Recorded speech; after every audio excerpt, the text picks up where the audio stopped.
Om Jnanatminandasya Gyananjana Shalakaya Chakshunmitanyena Tasmai Shri Gurave Namaha. Welcome everyone to our Thursday Bhagavad Gita reading discussion group. We are on chapter 18. We're coming to the end of this cycle, Bhagavad Gita. Welcome Narottam, who just joined us. So let's do a screen share. Let's see where we are. I think we want to be here. Share sound.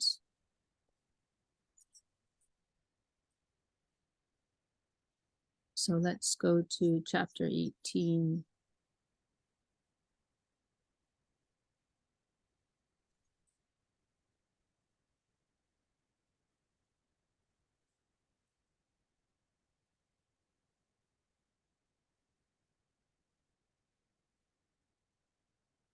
We are Moksha Yoga, the path of liberation.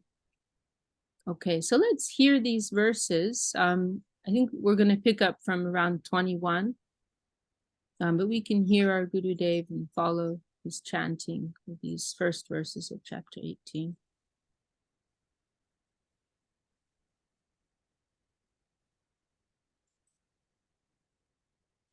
Let's find our Bhagavad Gita playlist.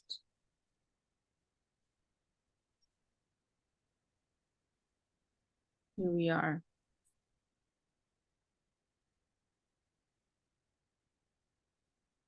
Okay, here we go.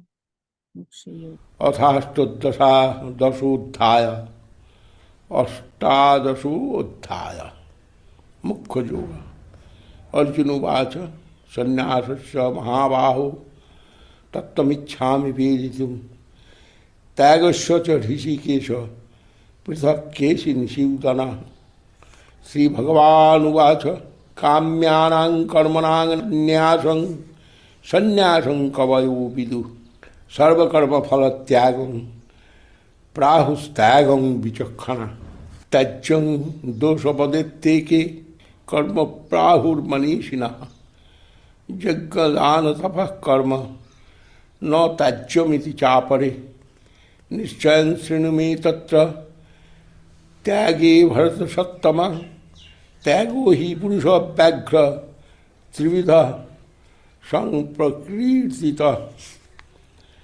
यज्ञदान तपः कर्म न त्याज्यं कार्यमेव तत् यज्ञो दानं तपश्चैव पावनानि मनीषिणाम् एतान्यपि तु कर्माणि सङ्गं त्यक्त्वा फलानि च कर्तव्यानीति मे पार्थ निश्चितं मतमुत्तमम् नियतस्य तु सन्न्यासं कर्मणो नोपपद्यते मोहास्तस्य परित्यागस्तामसः परिकीर्तितः दुःखमित्येव यत् कर्म कायक्लेशभयात् त्यजेत् स कृत्वा राजसं त्यागं नैव त्यागफलं लभेत् कार्यमित्येव यत् कर्म नियतं क्रियते अर्जुन सङ्गं त्यक्त्वा फलं चैव सत्यागसात्विको मतः न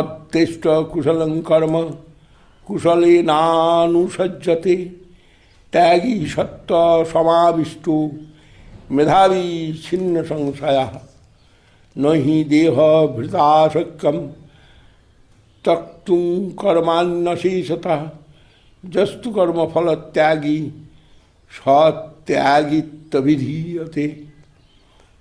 अनिष्टमिष्टं मिश्रं च त्रिविधं कर्मणः फलं भवत्यत्यागिनां प्रेत्य न तु सन्न्यासिनां क्वचित् पञ्चैतानि महाबाहो कारणानि निबोध मे सांख्ये कृतान्ते प्रोक्तानि सिद्धये सर्वकर्मणाम् अधिष्ठानं तथा कर्ता करणं च पृथग्विधम् विविधाश्च पृथक् चेष्टा दैवं चैवात्र पंचमं शरीर वाङ्मनोभिर्यत् कर्म प्रारभते नरः ন্যায্যং বা বিপরীতং বা পঞ্চৈতে তস্য হেতবা তত্রৈবং সতি কর্তারম আত্মানং কেবলং তুজা পশ্যত কৃতবুদ্ধিত্বাদ ন সা পশ্যতি দুর্মতি যস্য নাহং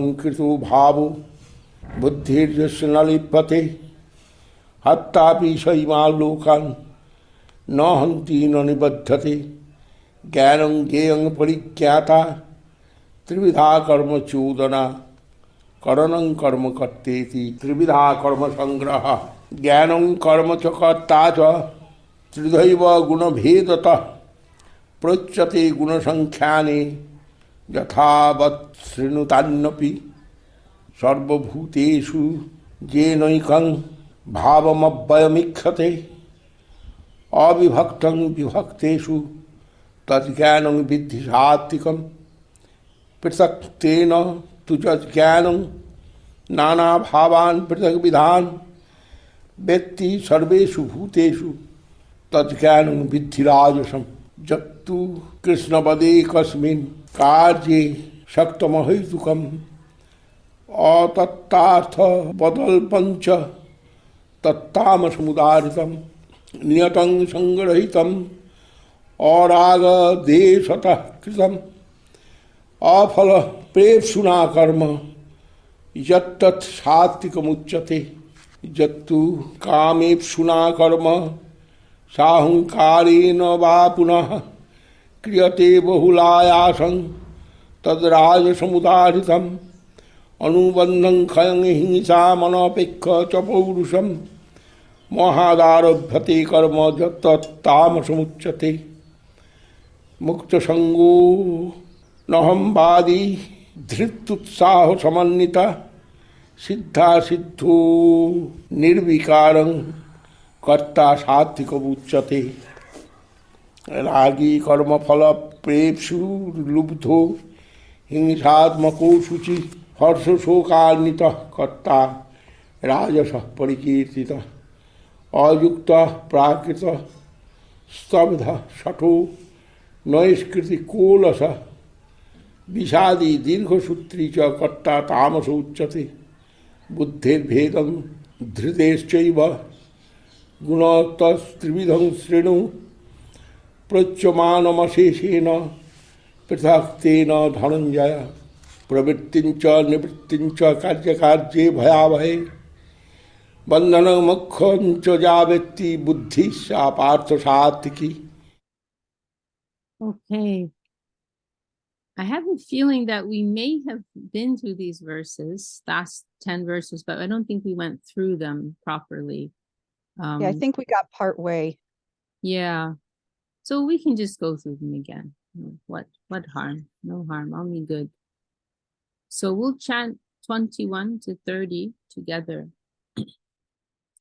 Pritaktena tiyadgyanam nanabhavan pritagvidan Veti sarveshu bhuteshu tajjnanam vidirajasam Yattu krishnavadekasmin karye saktam aitukam Tattvartavadaupancha tattamasamudahitam Yatam sangarahitam ragadveshatakutam Afala prepsuna karma yattat satvikam uchyate Yattu kamipsuna karma sahankarena vapuna Viyate bahulayasam tadrajasamudahitam Anubandham chayam himsam anapeksha chaporusham Mohanarabhyate karma yattatamasumuchyate Mutta sangonaham vadi jityutsaha samamvitaha Siddhya siddhyor nirvikara karta satvika uchyate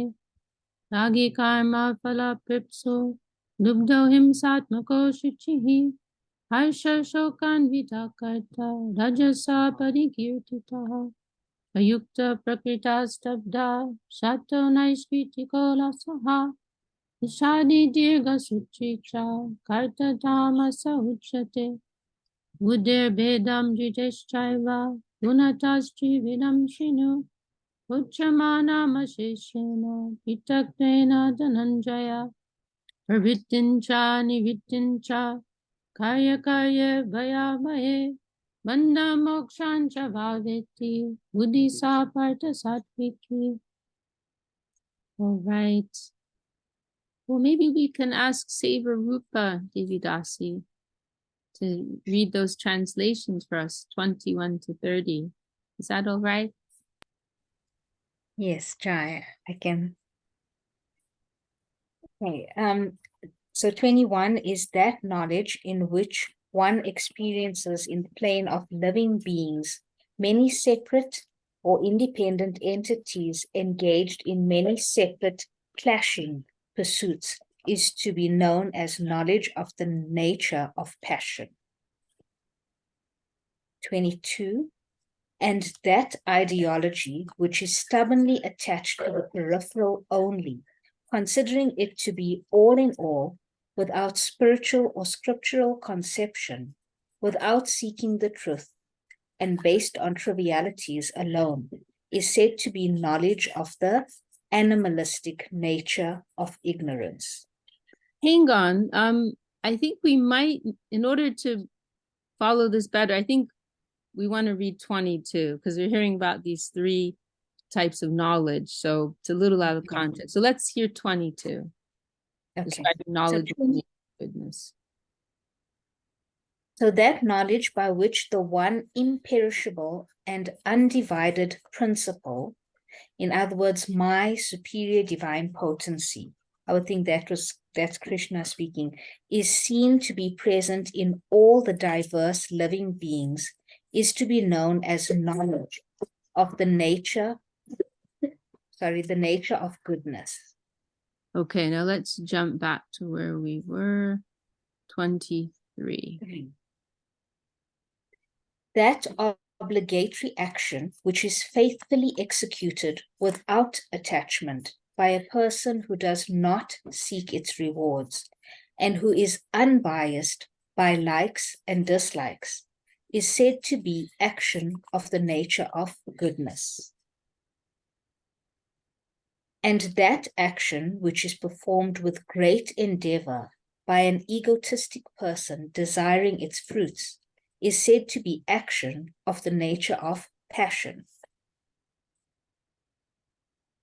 And that work which is undertaken out of delusion without consideration for its consequences, its loss, harm to others, and one's capability of performing it, is called action of the nature of ignorance.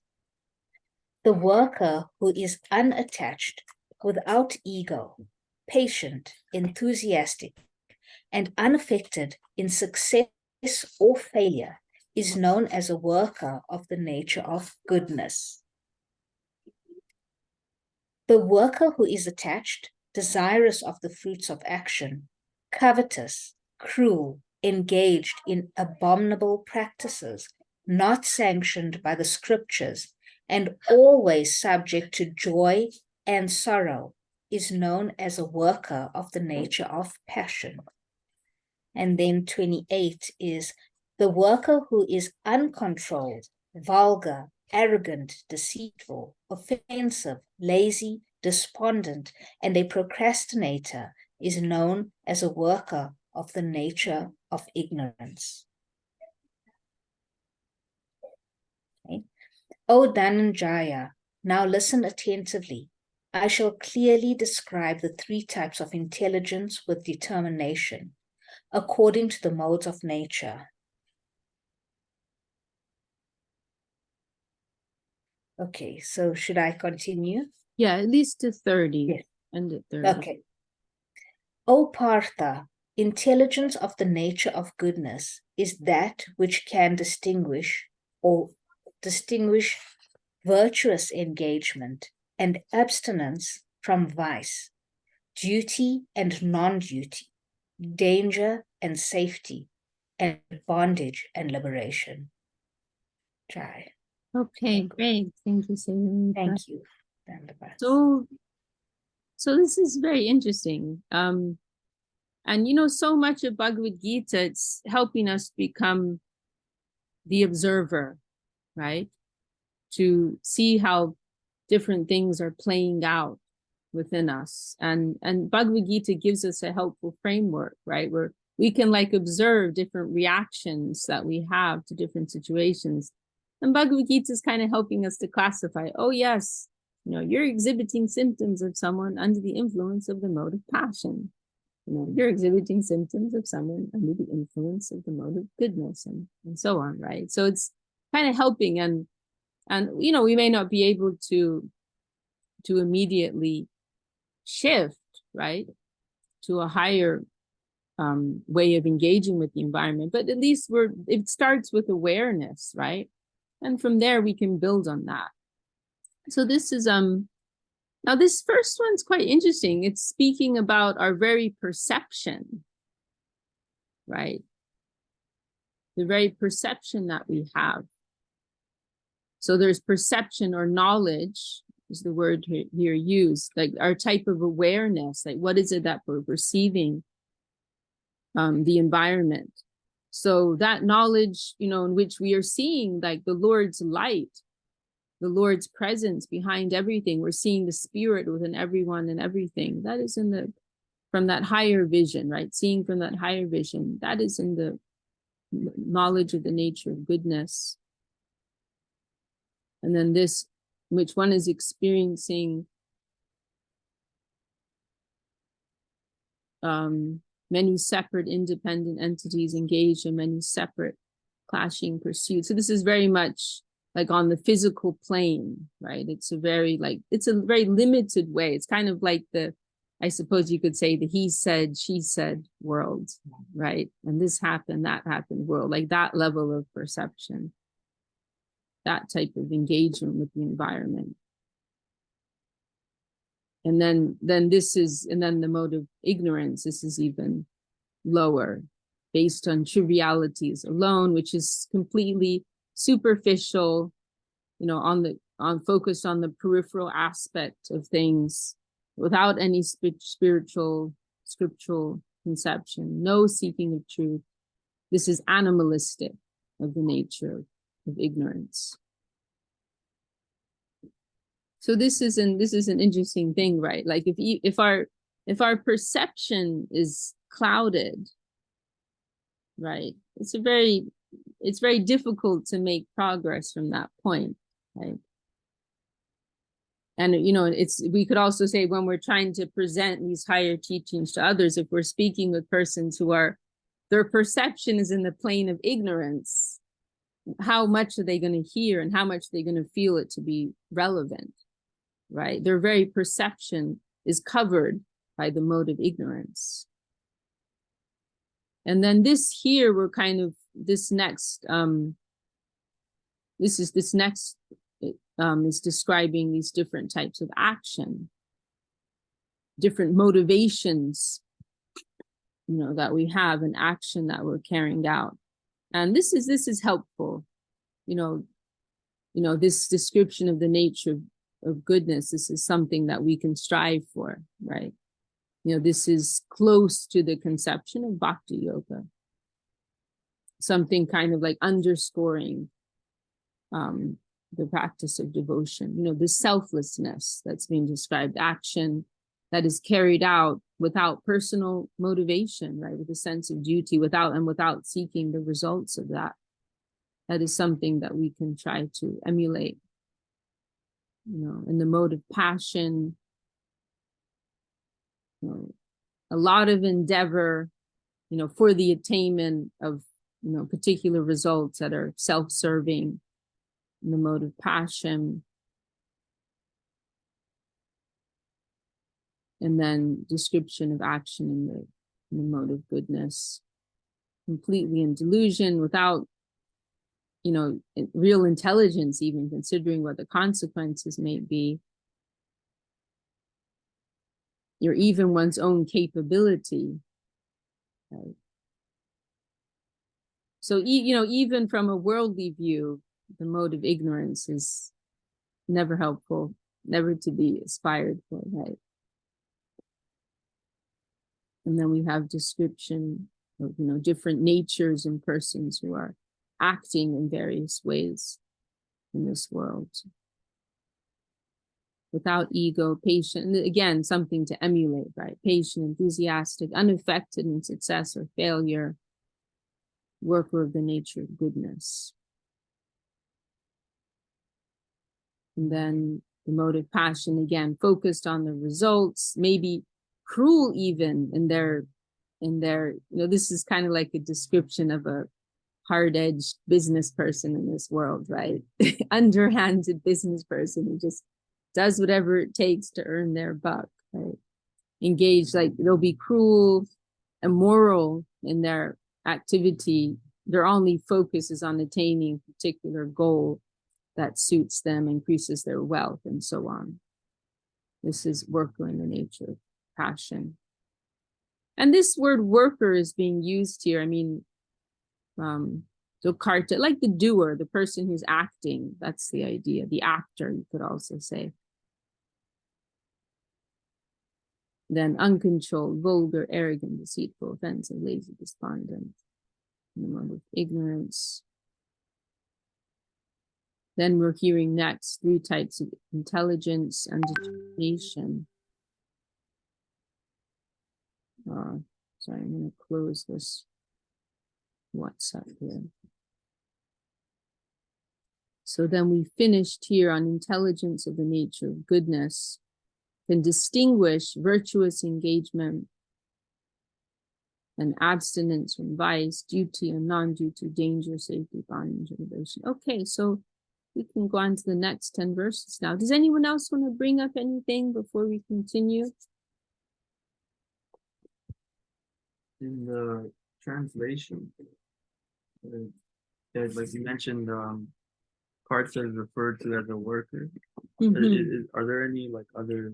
You said doer also. Yeah, the karta is referring to the verb, or yeah, to do. Is that a verb? Or is that a noun? I'm sorry.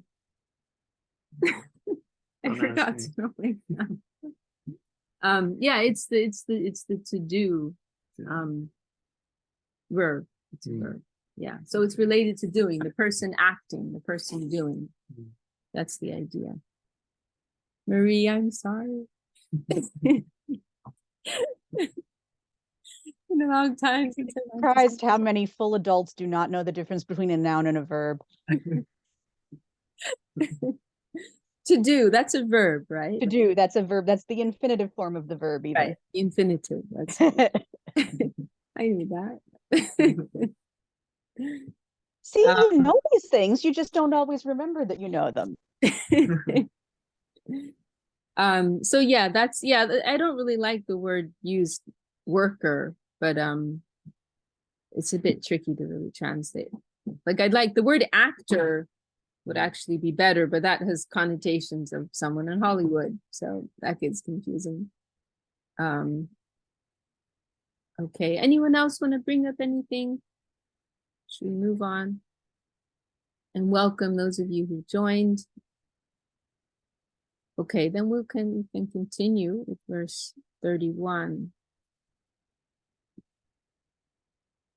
Jaya धर्मम अधर्मं च कार्यं च कार्यमेव च अयथावत् प्रजानाति बुद्धि सा पार्थ राजसी अधर्मं धर्ममिति जा मन्यते तमसावृता सर्वार्थान् विपरीतांश्च बुद्धि सा पार्थ तामसी धृत्या जया धारयते मनः प्राणेन्द्रिय क्रिया योगेना व्यभिचारिण्या धृति सा पार्थ सात्विकी जया तु धर्म कामार्थान् धृत्ता धारयते अर्जुन प्रसंगेन फलाकांक्षी धृति सा पार्थ राजसी जया शबनं भयं शोकं विषादं मदमेव च न विमुच्यति दुर्मेधा धृति सा तामसी मता सुखं तिदानीं त्रिविधं शृणु मे भरतर्षभ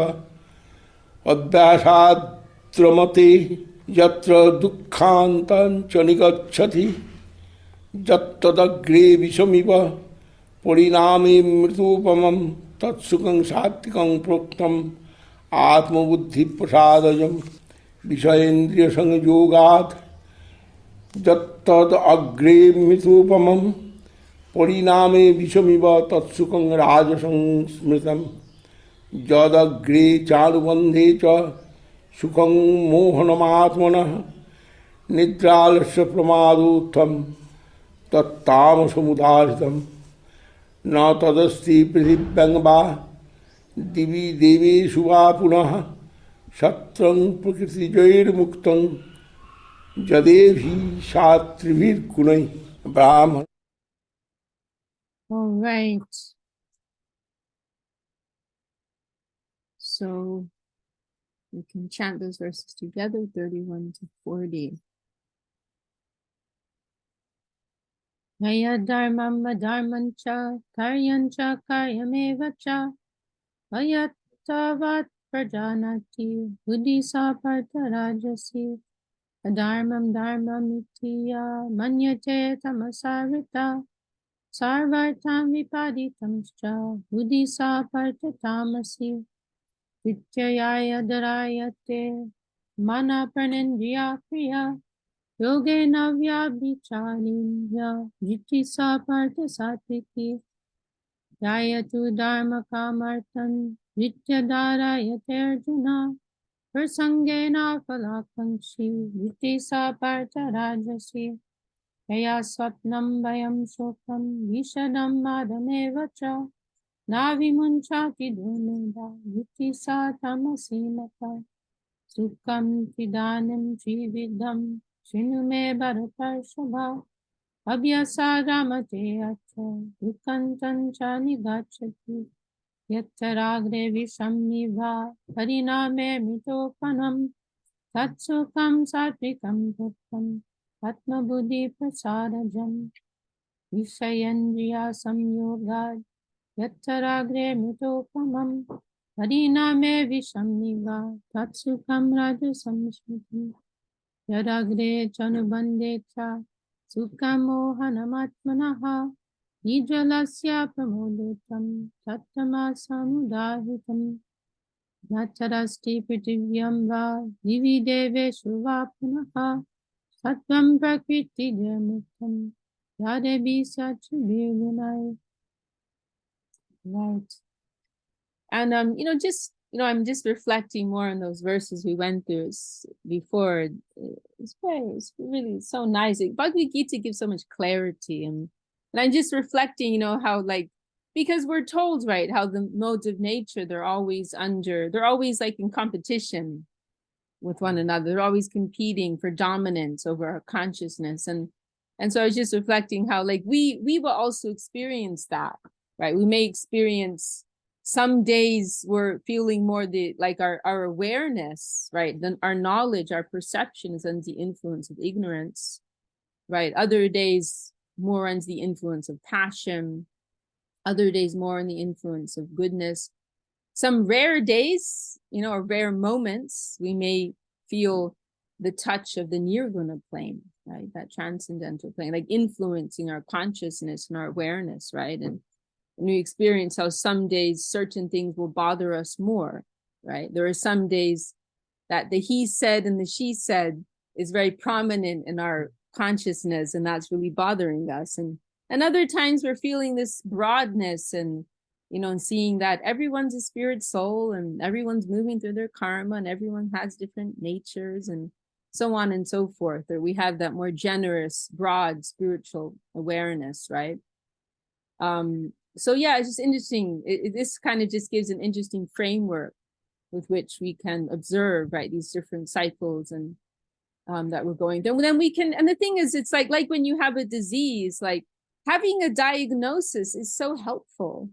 It's like, oh yeah, I'm recognizing those symptoms right now. Okay. Just knowing what's going on is so helpful. Even if you can't cure it, just you can put a little label on it. Okay, this is what's going on. I'm under the influence of the mode of passion right now.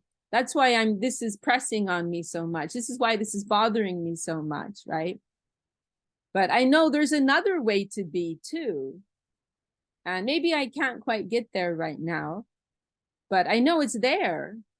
And I'm trying to move towards that. And by the grace of Guru Gauranga, I'll get there one day. right? And then other days we feel more that higher touch and that higher vision. So it's just so helpful, gives so much clarity and structure, right? In our daily lives and the cycles that our consciousness moves through. So we can read these translations. Any volunteers, anyone eager to read these translations? Okay, maybe I'll just read these. Oh, Partha, intelligence of the nature of passion is that which causes an erroneous perception. Oh wait, maybe just remind ourselves of what was intelligence in the nature of goodness. That which can distinguish engagement and abstinence. Okay, this is I find this a little confusing with the parentheses. Engagement and abstinence, that makes sense to me. Like, in other words, doing and not doing.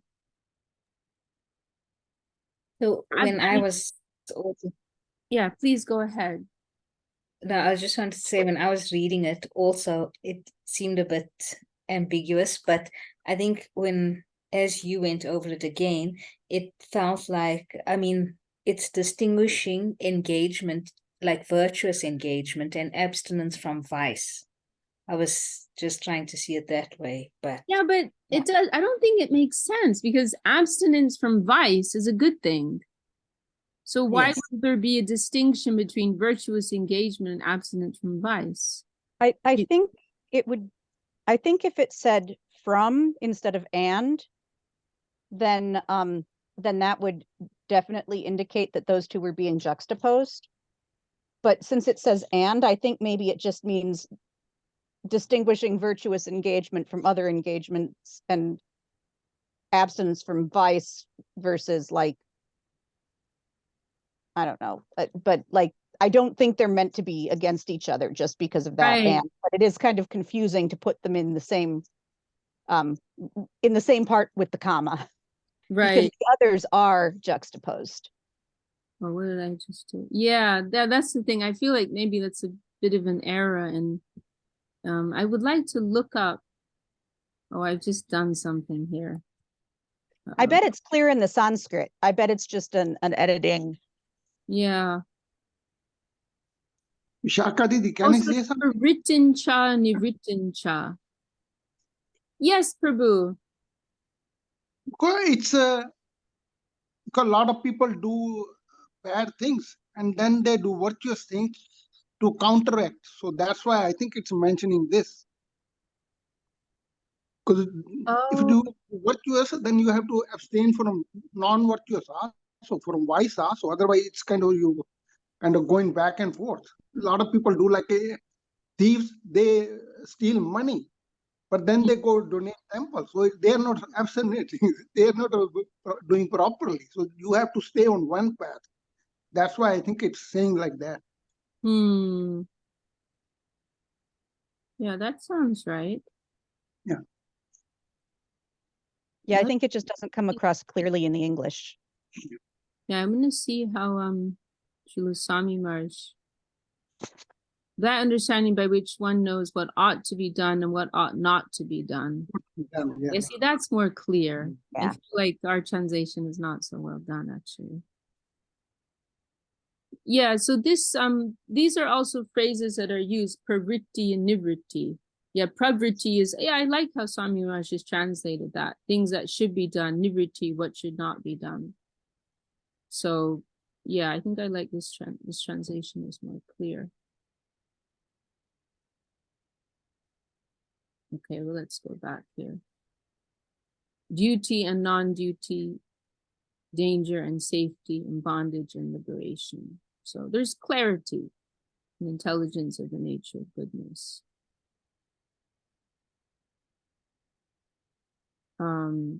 Intelligence of the nature of passion. Oh, right, I'm reading these translations, right? That's what we're doing. So we read intelligence of the nature of goodness. Intelligence of the nature of passion is that which causes an erroneous perception. of religion. So one's conception of religion, irreligion, duty, and non-duty would be erroneous. And then intelligence of the nature of ignorance, it's like everything is completely the opposite. Intelligence of the nature of ignorance is covered by illusion, whereby vice is considered virtue. And everything is taken to be the opposite of reality. And this is something that we see, right? Like in different social contexts, right? In certain social contexts, you know, like being a drug dealer, right? That's cool. I mean, our movies actually do that, right? Our films, Hollywood, the film industry, they, glorified violence, glorified crime, right? It's a thing, right? So we see that this is something very easy to understand. It's something that we experience. Everything's the opposite, right? So subversiveness. Right? So everything's taken to be the opposite of reality. Determination of the nature of goodness is that determination which unfailingly and with single-minded concentration controls the functions of the mind, the life airs, and the senses. O Partha or Arjuna, determination of the nature of passion is that fruitive, attached determination which adheres to religiosity for the purpose of amassing wealth to fulfill mundane desire. So this is quite interesting. And, because so it's kind of like, this is also mentioned at the beginning of Srimad Bhagavatam. In the beginning chapters, there are these verses which are discussing these 4 principles of human life, which are generally aspired after. Dharma, Artha, Kama, Moksha in human society, right? Dharma, religiosity, Artha, wealth, Kama, sense pleasure, and Moksha, liberation. But liberation that is self-interested, right? And so in the proper framework of things, everything is supposed to be geared towards moksha, liberation. So religion is performed for the sake of moksha, liberation, a higher spiritual, okay, it's self-interested, but at least it's a spiritual purpose based on our real identity of spirit, right? So in the proper like structure of things, your dharma, your artha, and your kama, they all have that goal of moksha, liberation. But when things are twisted, then like religion it's not that you're interested in religion or moksha, liberation, but you're using religion as a tool to attain artha and kama, right? Religion is something to be used for wealth and sense pleasure, not the other way around, right? So this is what we're seeing here in the description of the determination, the nature of passion. So it should be the other way around, right? Our wealth should be used as a tool to support dharma, right? Duty, religion, the pursuit of moksha. It shouldn't be the other way around. So it's twisted. Then what's determination of the nature of ignorance? That by which a foolish person does not give up sleep, fear, sorrow, depression, and arrogance. Oh, Bharata Shaba. Now hear from me about the 3 kinds of happiness. That state in which one is joyful through their practices while attaining the cessation of all unhappiness, and which in the beginning is like poison, but ultimately like nectar, and which is born of the purity of self-realization. That happiness is said to be of the nature of goodness. So this is very nice. This is kind of like, fast food culture versus slow food culture, right? Like instant gratification versus, a deeper, more lasting type of happiness based on more permanent values, right? So, happiness which comes through, adhering to higher principles through practices which may be a little troublesome sometimes, our life of sadhana, right, regulated spiritual practice, our senses aren't always happy, to wake up at a certain time, to engage in certain practices. But it's like I'll often experience with kirtan or chanting in general, chanting japa also, like there will be something in me resisting, oh, I don't feel like doing that right now, right? But when you actually do it, it's always transformative, it's always joyful. If we go back to the example of food, right, you can eat junk food, which gives you that instant gratification of the tongue, but ultimately is poisonous to our bodies, right? Or you can eat food which takes more effort, right, to collect, to cook, may not in the beginning be so pleasing to your senses, but ultimately it gives you joy, it increases your health and your vitality, and you also find that your taste shifts and you start to appreciate that on a finer level, right? So this is the type of happiness, that we want to consider and strive for. That happiness which is born of the contact of the senses with their objects, which is like nectar in the beginning, but poison in the end, is said to be happiness of the nature of passion. Like we can think of, if we like we could say, for example, many things in your teenage years may be attractive, but they screw up your life, right? Sex, drugs, and rock and roll, right? Those are all things that may be very pleasurable, very pleasing for some time, but ultimately, what can come out as a result? Serious health issues, teenage pregnancy, lots of things which aren't fun, which aren't cool, and can, complicate the rest of your lives, right? So yeah, this is a nice analogy. That happiness which is self-deception from beginning to end, and which arises from sleep, laziness, and illusion, is called happiness of the nature of ignorance. Amongst all species on earth, including the humans, or amongst even the celestial gods and the heavenly plane, there is no entity that can be free from these three modes which are born of material nature. All right. Anyone want to share any thoughts, any comments on these verses that we've been through? I had sort of a reflection connecting back when in that verse with the juxtapositions, it talked about safety and non-safety. And I was thinking about how important it is to discern that. And then we got to the one that you were just talking about, and talking about things that were pursued for that were like nectar in the beginning and then turned out to be poison. And I was thinking about how many patterns of behavior and patterns of thought and beliefs I had established when I was younger, because that's how I felt safe. But it kept me from being safe as an adult. And so it's sometimes not even going after pleasure. Sometimes it's just the basic feeling that you're going to survive the situation is that upfront thing. But then it's maladaptive once you're in another context. Right. Yeah, nicely expressed. Me. Thanks for sharing.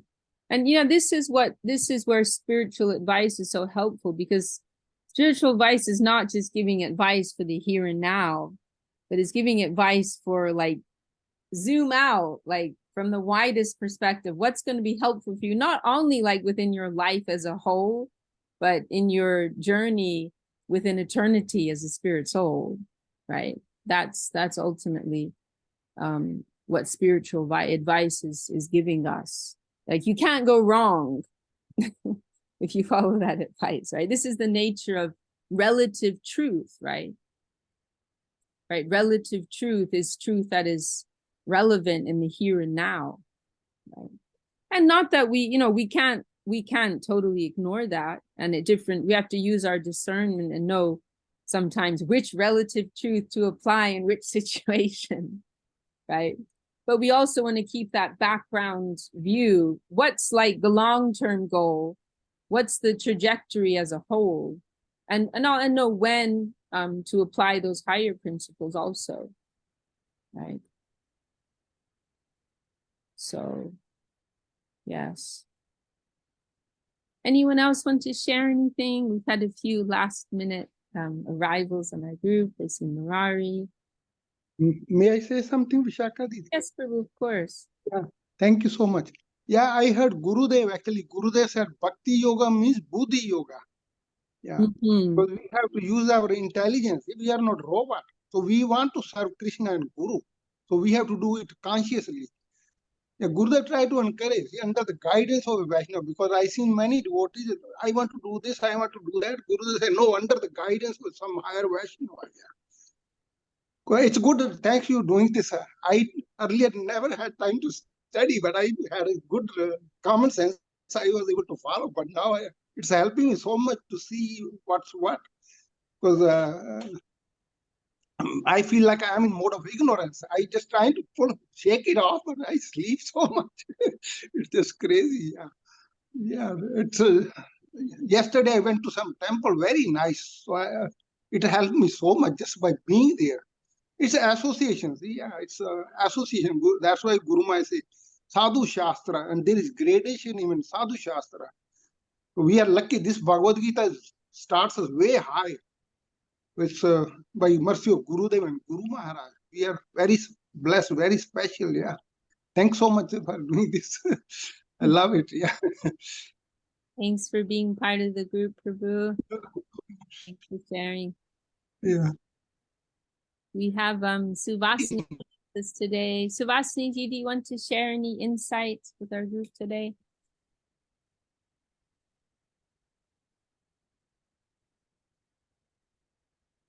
Sorry, Vishaka Dandavats. I'm just listening here, just a little busy with a few other things. We're just listening today.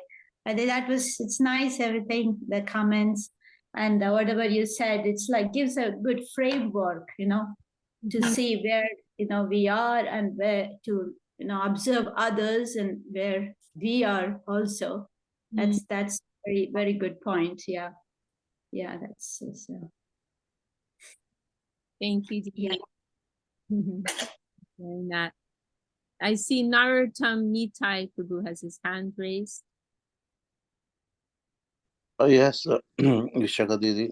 Just wanted to say that I always had this feeling as to what am I going to do in Krishna consciousness and work and everything, and my mind used to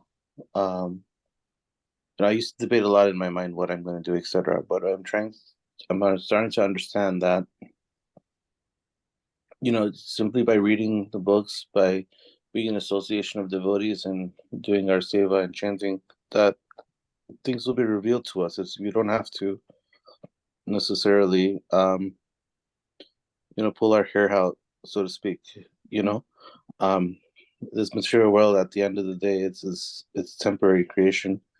And then if we can be in a good spot where we have to perform our duties in Krishna consciousness, then we'll be set. Because and hindsight is 2020. So like I'm seeing now how like Krishna was showing me sort of a direction I could have gone, but I decided to go somewhere in a different direction.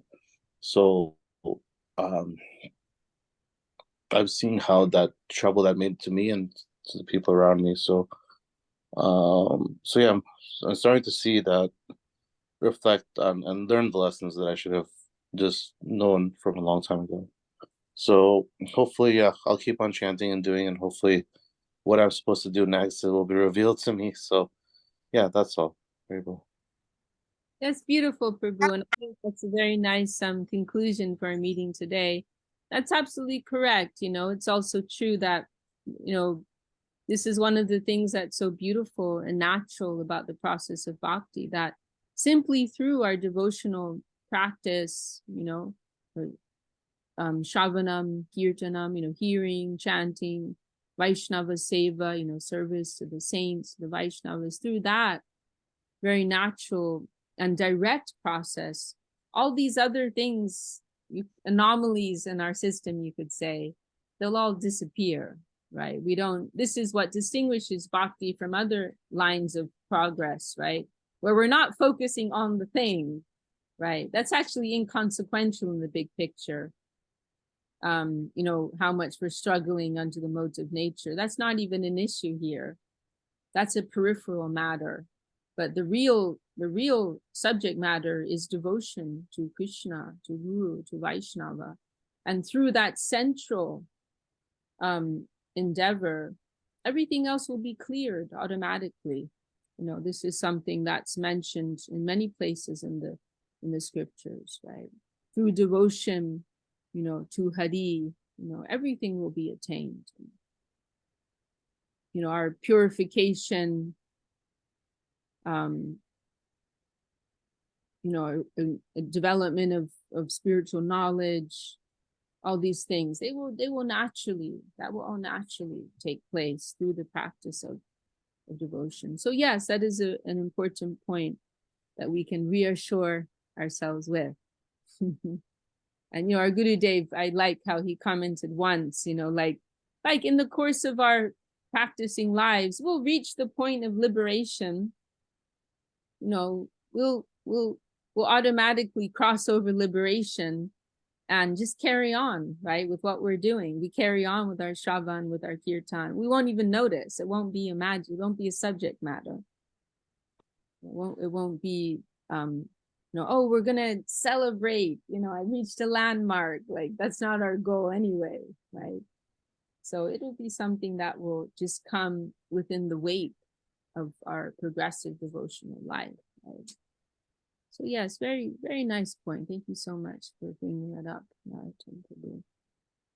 Well, we're just about at the end of our meeting. My battery is about to die as well. Anyone have any last comments they'd like to share? Radhana Rupini, you've been very quiet today. I was just reflecting right now on this Bhagavad Gita that was written by Srila Sridhar Maharaj. And also I've read the Bhagavad Gita written by Swami Maharaj. And some other books that they both have written, individually have written. And I was just thinking that it is not an ordinary book. Like, there's so many books in the world and there's so many authors in the world, and there's so many wonderful writers in the world who write books and put what they think in it, versus Srila Sridhar Maharaj and Swami Maharaj and high Vaishnavas like this. When they write these books, they're being used as a vessel by the Lord to write these books. So whatever is being written is coming from above, not mental concoction. That's what I was just thinking about that. Beautiful, beautiful. That's a very beautiful reflection. And yes, we feel very fortunate in that sense. We've come to the real shelter. Beautiful. All right. Well, I think we'll close there for today. Thank you all so much for your participation, and hope you have a enriching weekend, and look forward to connecting again next week. Jai Srimad Bhagavad Gita ki Jai, Jai Shri Bhakti Sundar Govinda Swami Jai, Shri Bhakti Sridhar Dev Swami Jai, Shri A.C. Bhaktivedanta Swami Maharaj Prabhupada ki Jai. All the distinguished devotees, sincere seekers assembled here today. Jai Shri Hari Nam Sankirtan ki Jai. Hari Gaur Premanande. Hari Bol. Srimati Vishakha Devi Dasi ki, yeah. All the Vaishnavas. Jai. Thank you all for your